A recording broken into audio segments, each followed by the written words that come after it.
இன்னைக்கான எபிசோடு ரொம்ப எமோஷனலா போச்சு.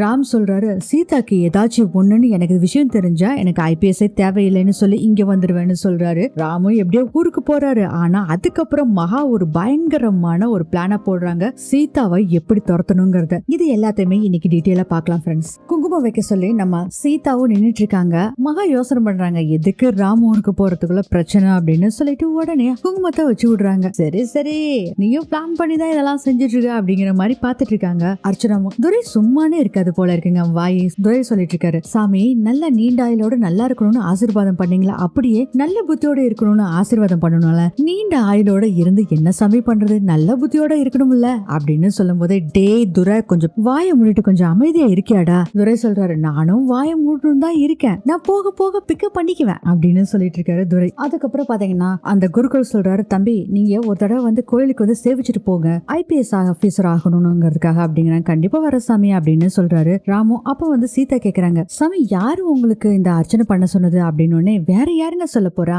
மகா அம்மா தான் சொன்னாங்க. இதுவரைக்கும் அவங்களுக்காக எதுவுமே வேண்டியதில்லை, எல்லாமே இந்த குடும்பத்துக்காக தான் வேண்டிட்டு இருந்திருக்காங்க, இவங்கள மாதிரி ஒருத்தர் கிடைக்க கொடுத்து வச்சிருக்கணும் அப்படின்னு சொல்லிட்டு இருக்காங்க. அப்ப மைண்ட் வாய்ஸ் ஓடுது சீதாக்கு, எல்லாம் தெரியும் ஜாமி, இது எல்லாமே சேர்ந்து அவங்களுக்காக தான் அப்படின்னு நினைச்சிட்டு இருக்கும் போதே மகாக்கு மைண்ட் வாய்ஸ் ஓடுது, நீ என்ன நினைக்கிறேன்னு எனக்கு நல்லாவே தெரியும். குசு குசுன்னு அர்ச்சனா சொல்லிட்டு இருக்காங்க, மகா என் கைவிட்டு போன அந்த ஷேரை திரும்ப கிடைக்கிறதுக்காக ஒரு பூஜை பண்ண சொல்ல அப்படிங்கிறாங்க. அக்கா எல்லாரும் இருக்கிறப்ப அதை சொல்ல முடியுமாக்கா, ஏற்கனவே நான் சொல்லிட்டேன்க்கா, உங்களுக்கு தான் அந்த ஷேர் நான் வாங்கி தர, சும்மா போட்டு குழப்பிட்டு இருக்காங்க, நீங்க இப்படி எல்லாரும் இருக்கிறப்பெல்லாம் சொல்ல முடியாதுக்கா, அதுக்குதான் நான் அப்பவே இந்த கையெழுத்து போடுங்கன்னு சொன்னேன், நீங்க தான் கோல்டு பென் வந்தா தான் கையெழுத்து போடுவேன் அப்படின்னு சொல்லிட்டு இருந்தீங்க அப்படின்னு சொல்லிட்டு இருக்கும் போதே குருக்கள் வந்து நாங்க கிளம்புறோம் அப்படின்னு சொல்றாங்க. மகா என்ன பேசிட்டு இருக்க மகா, குருக்கள் கிளம்புறேன்னு சொல்றாரு பாரு அப்படின்னு சொல்றாரு சேது. குருக்கள் போன பின்னாடி பாத்தீங்கன்னா ராம் சொல்றாரு, தேங்க்ஸ் சித்தி இப்படி எனக்காக பூஜை பண்ணதுக்கு அப்படின்னு சொல்றாங்க. டே ராம், உனக்காக பண்ணாம வேற யாருக்கடா பண்ணுவேன் அப்படி இப்படின்னு ஓவரா ஐஸ் வச்சிட்டு இருக்காங்க. மகா அதானே, வீட்டுக்கு வந்தா தானே எல்லாரும் இவங்களை பாராட்டுவாங்க அப்படின்னு மனசுக்குள்ள நினைச்சிட்டு இருக்காங்க. சீதா என்ன சொன்ன அப்படின்னு கேக்குறாங்க. மகா இல்ல நான் ஒன்னும் சொல்லல, சும்மா நினைச்சுக்கிட்டு இருந்தேன் அப்படின்னு சொல்றாங்க சீதா. நான் பாஸுக்காக அர்ச்சனை பண்ண சொன்னதான் நினைச்சேன் அப்படின்னு சொல்லிட்டு இருக்காங்க சீதா. அதுக்கப்புறம் அந்த பணத்தை எண்ணிட்டே குருக்கள் 2 பேரும் போறாங்க. கரெக்டா வராரு சொல்ல, நினைச்சேன் நல்லா பணம் வாங்கியிருக்கீங்க போல இருக்கு, அதுதான் வீட்டுக்கே வருது பிரசாதம் அப்படிங்கிறாங்க. டேய் நீ கொஞ்சம் பேசாம இருக்கியாடா அப்படின்னு திட்டிக்கிட்டு இருக்காங்க. சரி போங்க போங்க, அடிக்கடி வாங்க வாங்க அப்படின்னு சொல்றாங்க. டோரை கொஞ்சம் க்ளோஸ் பண்ணிட்டு போங்க அப்படின்னு சொல்ல சொல்றாரு. நன்னா இருப்படா நீ அப்படின்னு சொல்லிட்டு அங்க இருந்து அவங்க 2 பேரும் போயிடுறாங்க. அடுத்ததே ராம காமிக்கிறாங்க. ராம் வந்து ரெடி ஆயிட்டு இருக்காரு, துணிலாம் எடுத்து வச்சிருக்காங்க சீதா. ராம் வந்து சீதா கிட்ட சொல்றாங்க, சீதா ஒழுங்கா சாப்பிடணும், முக்கியமான விஷயம் ஏதாச்சும் ஒரு பிரச்சனைனா உடனே எனக்கு கால் பண்ணி சொல்லிடணும், நீ சொல்லாம எல்லாம் இருக்கக்கூடாது அப்படின்னு சொல்றாங்க. சரிங்க பாசன் பேசிட்டு இருந்த சீதா மனசு கலங்கி நிக்கிறாங்க. அவங்க அழுதுட்டு இருக்காங்க. என்ன சீதா இப்படி அழுதுட்டு இருக்க, நீ இப்படி அழுதுட்டு இருந்தேன்னா என்னால எப்படி சீதா போக முடியும், முதல்ல எல்லாம் வெளியே எங்கேயாச்சும் போகணும்னா எனக்கு அவ்வளவு ஹாப்பியா இருக்கும் சீதா, இப்போ நீ வந்த பின்னாடி உன் கூட இருக்கிறது மட்டும் தான் எனக்கு சந்தோஷமா இருக்கு, எங்கேயாச்சும் வெளியே போகணும்னா வெறுமனே இருக்கு சீதா அப்படின்னு சொல்றாங்க.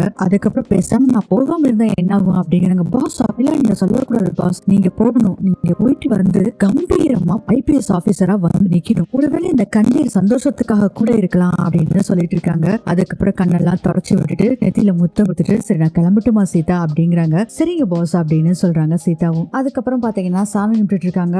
மீனாட்சியை பார்த்து மீரா வர்றாங்க. ராம் கிளம்பிட்டியாடா அப்படிங்கிறாங்க. கிளம்பிட்டேன் அப்படிங்கிறாங்க. எல்லாம் எடுத்து வச்சுக்கிட்டியாடா அப்படின்னு கேக்குறாங்க. முக்கியமானதை ஒன்ன மறந்துட்டேன் அப்படிங்கிறாங்க. டேய் முக்கியமானதை என்னன்னு சொல்லிட்டா நான் எடுத்து வச்சிடறேன் அப்படின்னு சொல்றாங்க. மீரா அப்படி பார்த்து சிரிக்கிறாங்க. நம்ம சீதாவை, பாஸ் நீங்க என்னதானே சொல்றீங்க அப்படின்னு சொல்றாங்க. சீதா அப்படி பார்த்து சிரிக்கிறாரு ராம். பாஸ் வர வர உங்களுக்கு காமெடி அதிகமாயிருச்சு பாஸ் அப்படிங்கிறாங்க. காமெடி எல்லாம் இல்ல சீதா அப்படிங்கிறாங்க. பாஸ் என் உடல் மட்டும் தான் இங்க இருக்கு, உயிர் உங்க கூட தான் வருது பாஸ் அப்படின்னு சீதா சொல்றாங்க. அப்படியே தலையாடிட்டு இருக்காங்க. மீரா ஓவர் ரொமான்ஸா போயிட்டு இருக்கேடா டே அப்படின்னு பாத்துட்டு இருக்காங்க. பாஸ் நீங்க கவலைப்படாம போயிட்டு வாங்க, ஐபிஎஸ் ஆபீசர் சார் அப்படின்னு சல்யூட் அடிக்கிறாங்க. சீதா அதுக்குள்ள பாத்தீங்கன்னா, நீ கவலைப்படாத ராம், நாங்க இவ்வளவு பாத்துக்கிறோம் அப்படின்னு மீரா சொல்லிட்டு இருக்காங்க. துரை வராரு. ராம் நீ நல்லபடியா படிச்சு சீக்கிரமா ஒரு ஐபிஎஸ் ஆபீசரா வரணும், ஏன்னா உனக்கு இங்க நிறைய கடமைகள் இருக்கு அப்படின்னு சொல்றாங்க. அப்படியா மாமா?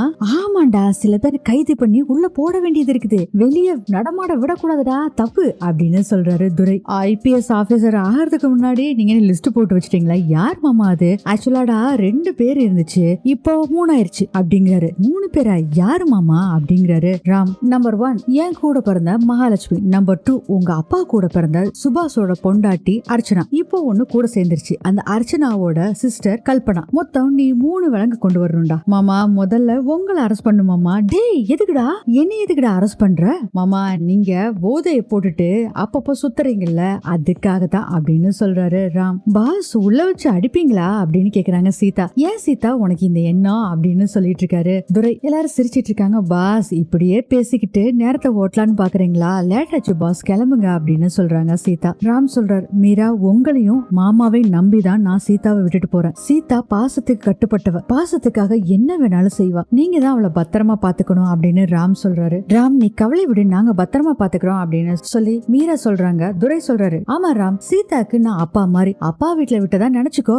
நாங்க பத்திரமா பாத்துக்கிறோம். எங்களையும் மீறி இன்னொருத்தர் இருக்காரு, அதான் நம்ம சேது உங்க அப்பா தான், அவரு பாத்துக்குவாரு நல்லா அப்படின்னு சொல்லிட்டு இருக்காங்க. நீங்க பத்திரமா போயிட்டு வாங்க IPS ஆபீசர் அப்படின்னு சொல்றாரு துரை. அதுக்கு ராம் சொல்றாரு, அங்க போயிட்டு வந்தாதான் IPS ஆபீசர், இப்ப எல்லாம் இல்ல மாமா அப்படின்னு சொல்றாரு. செலக்ட் பண்ணிட்டாங்களா பாஸ், நீங்க இப்பவே IPS ஆபீசர் தான் அப்படின்னு சொல்றாங்க சீதா. டே ஆமாடா, நல்லா படிச்சு நல்ல IPS ஆபீசரா நீ வரணும், வர்றப்போ சரியா அப்படிங்கிறாங்க. அதை கேட்டோடனே மீரா சொன்னதை கேட்டோடனே சீதா சொல்றாங்க, அப்போ இடையில அவங்களால வர முடியாதா? அப்ப பாஸ் விடமாட்டாங்களா பாஸ் அப்படின்னு சீதா சொல்லும் போதே, அம்மா அழுதுறாள்தான், இடையில ஏதாச்சும் லீவ் கிடைச்சா கண்டிப்பா வந்துட்டு போவோம் அப்படின்னு சொல்றாங்க மீரா. சீதா என்னமோ சொன்ன அப்படிங்கிறாங்க. என்ன பாஸ் நான் சொன்னேன் அப்படின்னு கேக்குறாங்க. உன்னோட உடல் பொருள் ஆவி எல்லாமே என் கூட தான் இருக்கிறதா சொன்ன அப்படின்னு சீதா அப்படியே சிரிச்சிட்டு இருக்காங்க. துரை சொல்றாரு, சரி சரி லேட்டாச்சு வாங்க போலாம் அப்படின்னு சொல்றாரு. அதுக்கப்புறம் பாத்தீங்கன்னா எல்லாருமே கார்டன் ஏரியாவுக்கு வந்திருக்காங்க. ராம் கிளம்பிட்டு இருக்காங்க. சரி சரி சீக்கிரம் கிளம்புங்க அப்படின்னு சொல்லிட்டு இருக்காங்க. ஏன் அப்படிங்கிற மாதிரி பாக்குறாரு. நல்ல நேரத்துல தான் போகணும், மகா தான் சொன்னா அப்படின்னு சொல்லி சேது சொல்றாங்க. அப்படியே சித்தி அப்படிங்கிறாங்க. ஆமா IPS ஆபீசர் ஆச்சு அப்படின்னு சொல்லி மகா சொல்றாங்க. மீரா சொல்றாங்க, ஆமா ஆமா இந்த நாளுக்காக தான் மகாவும் அர்ச்சனாவும் எதிர்பார்த்துக்கிட்டு இருந்தாங்க அப்படின்னு சொல்றாங்க. இதுல நிறைய உள்குத்து இருக்குன்னு சொல்லி மகாக்கு மட்டும்தான் புரியும். சீதா சொல்றாங்க, நான் யாருக்குமே பயப்படக்கூடாது, பழைய சீதாவா இருக்கணும்னு பாஸ் சொல்லிட்டாங்க. துரை சொல்றாங்க, இல்லைன்னா பேய் ஓட்டிடுவாங்க, பத்தாததுக்கு இன்னொரு கோஸ்ட் வேற வந்திருக்குல்ல அப்படின்னு சொல்லிட்டு இருக்காங்க. 3 கேர்ள்ஸும் யாரு சொல்றாரு அப்படின்னு பாத்துட்டு இருக்கும் போது, இல்ல கல்பனான்னு ஒரு கெஸ்ட் வந்திருக்குதுல அதை சொன்ன அப்படின்னு சொல்றாரு துரை. கல்பனா கோக்கம் அப்படி வருது, துரோகி உனக்கு இருக்குதுடா அப்படின்னு கல்பனா நினைச்சிட்டு இருக்காங்க. அடுத்ததே சுபாஷ் சொல்றாரு, ராம் யாரோ ஏதோ சொல்றாங்கன்னு சொல்லி IPS ட்ரைனிங் எல்லாம் விட்டுட்டு வந்துடாத அப்படின்னு சொல்றாங்க. அதுக்கு ராம் சொல்றாரு, சித்தப்பா எனக்கு இந்த ஆசையை தூண்டினதே சீதா தான், நான் ஒன்னும் சீதா சொல்லியடா. இல்ல சித்தப்பா சீதா பாத்துக்கிட்டே சொன்னீங்க அதனாலதான் சொன்ன அப்படிங்கும் போது அர்ச்சனா, எங்க உங்களுக்கு எதுக்கு இந்த வேலை, வாங்க போலாம் அப்படிங்கிறாங்க. சித்தப்பா எதுக்கு இப்ப போறீங்க அப்படின்னு சொல்லிட்டு இருக்காரு ராம். அப்போ ராம் எதுக்கு இந்த பிரச்சனை எல்லாம், ராம் சித்தப்பாட்ட எதுக்கு நீ இதெல்லாம் பேசிட்டு இருக்க, இப்படி பேசுற அப்படின்னு மகா சொல்றாங்க. இல்ல சித்தி, சித்தப்பா என்ன பாத்துக்கிட்டே சொல்ல சித்தி, சீதாவை பாத்துக்கிட்டே சொன்னாங்க அதனாலதான் நான் இப்படி சொன்ன சித்தி, தப்பாலாம் எதுவுமே சொல்லல சித்தி அப்படின்னு ராம் சொன்னோன்னே இப்ப எல்லாம் ராம்க எங்களை கண்டாவே பிடிக்கல அப்படின்னு சொல்றாங்க அர்ச்சனா. மனசுக்குள்ள நினைச்சிட்டு இருக்காரு ராம், நீங்க பண்ணத சொன்னா வீட்டுல இருக்க யாருக்குமே உங்களை பிடிக்காது அப்படின்னு நினைச்சிட்டு இருக்காரு ராம். அப்ப சுபாஷ் சொல்றாரு, அர்ச்சனா எதுக்காக அர்ச்சனா இப்படி பேசிட்டு இருக்க? நான் ஒண்ணும் பேசல மாமா. சுபாஷ் சொல்றாரு, அர்ச்சனா என்ன பேச வேணாம்னு சொல்லிட்டு நீ எதுக்கு பேசிட்டு இருக்க, அண்ணன் என்ன சொல்றாரு பாத்தியா அப்படிங்கிறாங்க. டேய் நான் என்னடா சொன்னேன், நீ எதுக்குடா இப்படி பேசிட்டு இருக்க அப்படின்னு சொல்லும் போதே சுபாசனோட பேச்சே சரியில்லையே அப்படின்னு சொல்லி மீரா சொல்றாங்க. என்ன இப்ப என்னத்த நீ கண்டுபிடிச்சிட்ட, நான் என்ன தப்பா பேசுனேன்? சீதா சொல்றாங்க, ஏதோ முடிவோட தான் இருக்காங்க அப்படின்னு சொன்னோன்னே, என்ன முடிவோட இருக்கும் அப்படின்னு அர்ச்சனா சொல்லும் போதே மகா சொல்றாங்க, அர்ச்சனாக்கா ராம் ஊருக்கு போறப்போ எதுக்கு நீங்க இப்படி எல்லாம் பேசிக்கிட்டு இருக்கீங்க அப்படின்னு சொல்றாங்க. உடனே அமைதியா ஆயிக்கிறாங்க அர்ச்சனா. ஆளுக்கு பேசிக்கிட்டே இருக்காங்க. அதை பார்த்துட்டு எல்லாரும் கொஞ்சம் அமைதியா இருக்கீங்களா, நான் கொஞ்சம் பேசணும் அப்படின்னு ராம் சொல்றாரு. என்ன பேச போறீங்க அப்படின்னு கேக்குறாங்க. கொஞ்சம் இருங்க அவங்க பேசுவான் அப்படின்னு சொல்லி மீரா சொல்றாங்க. எல்லாத்துக்கும் நான் இப்ப ஒண்ணு சொல்ல போறேன் சிஸ்டர்ஸ், உங்களுக்கும் சேர்த்து தான் சொல்றேன். நானும் அப்பாவும் கேரளா போயிருந்தப்போ சீதாவை நீங்க எப்படி டீல் பண்ணீங்கன்னு எனக்கு தெரியும். சீதா என்னோட வைஃப், இந்த வீட்டோட மருமக, அவளை ஏதாச்சும் துன்புறுத்துனீங்கன்னு வச்சுக்கோங்க அவ்வளவுதான். என்கிட்ட சீதாவா IPS-ஆன்னு கேட்டா நான் சீதான் தான் சொல்லுவேன் அப்படின்னு எல்லாத்துக்கும் பயங்கர ஷாக்கா இருக்கு. சீதாக்கு ஒரு பிரச்சனைனா அடுத்த நிமிஷமே நான் எல்லாத்தையும் தூக்கி வீசி எரிஞ்சிட்டு நான் இங்க வந்துருவேன். டேய் என்னடா நடக்குதுங்க அப்படின்னு ஒரே குழப்பமா இருக்காங்க மகா, அர்ச்சனா எல்லாருமே. இத நான் சும்மாலாம் சொல்லல அப்படின்னு சொல்லிட்டு ராம் ப்ராமிஸ் வேற பண்றாரு. அதுக்கப்புறம் சரி நீங்க எல்லாரும் ஏறுங்க, நான் ராம கொண்டு போய் விட்டுட்டு வரேன்னு சொல்லிட்டு ராம கூட்டிட்டு அங்க இருந்து சேது கிளம்பிடுறாரு. கூடவே சீதா மீரா எல்லாரும் போயிருக்காங்க.